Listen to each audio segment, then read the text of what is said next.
the child. Go back and watch his video. Sadly, this is not an uncommon occurrence.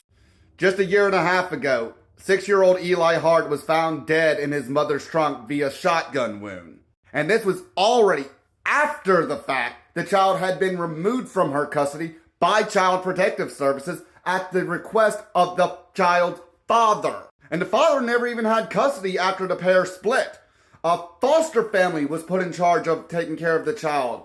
And both the father and the foster family insisted that the judge do not let the mother get custody of the child ever again.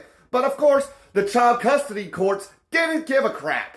And this is because for every non-custodial parent that pays into the child support system, the states get a portion of that money back from the federal government in the form of aid. In other words, child custody judges often profit from the system that they work for by alienating capable and willing fathers. This not only leads to a lot of false accusations in child custody battles, but a lot of actual accusations being completely ignored if they're coming from the parent who earns the more money. The reality is, contrary to our stereotypes about men being more violent, women actually commit the majority of filicide by 70%. Like a lot of abusers, they don't go after people who are capable or willing to defend themselves. They go after people who can't defend themselves. And as a result, women are more likely to be violent towards other women, but especially children. And I know a lot of the raging feminists are going to come up here talking about, oh, but the fathers leave. No, they don't. 70% of divorces are filed by women. 70% of breakups are initiated by women. Women are leaving, and they're taking the kids. There's a difference. Oh, but single fathers also abuse children at much higher rates. And they're not followed too far behind by stepfathers that are enabled by the biological mother of the child. Yeah, there's actually a problem with mothers allowing their new boyfriend to abuse and even molest their own children. And of course, a lot of feminists have problems with the fact that there are laws that are actually specifically put in place to prevent that from happening.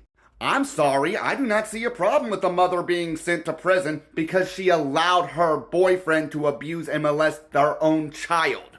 But the reality is, the reason this stuff happens is because women are handled with kids' gloves not only by the police, but by the justice system as a whole. If you go by the CDC or the domestic violence hotline, women are just as likely to commit domestic violence against their partner as men are. While the raw numbers show that 1 out of 3 women have claimed to have been the victim of intimate partner violence compared to 1 out of 4 men, you also have to consider the fact that lesbians have the highest rate of domestic violence overall. Lesbians only account for 1 out of 10 to 1 out of 9 women, but account for 1 out of 8 cases of domestic violence against women. At this point, we've all heard about the drama between Amber Heard and Johnny Depp, but not enough people are talking about the fact that Amber Heard already had a history of domestic violence. She was literally arrested for abusing her then-girlfriend Tasha Van Reese out of Seattle airport. And just like with Johnny Depp, she tried to cover up her own abusive behavior with false accusations against the arresting officer for being homophobic. But plot twist, the arresting officer was a lesbian. And of course, when she had her day in court, the judge let her off with a stern warning. And we all know what happened later on down the road between her and Johnny Depp, so I'm not going to get into that. And this is why you should take everything you read from the Department of Justice with a grain of salt.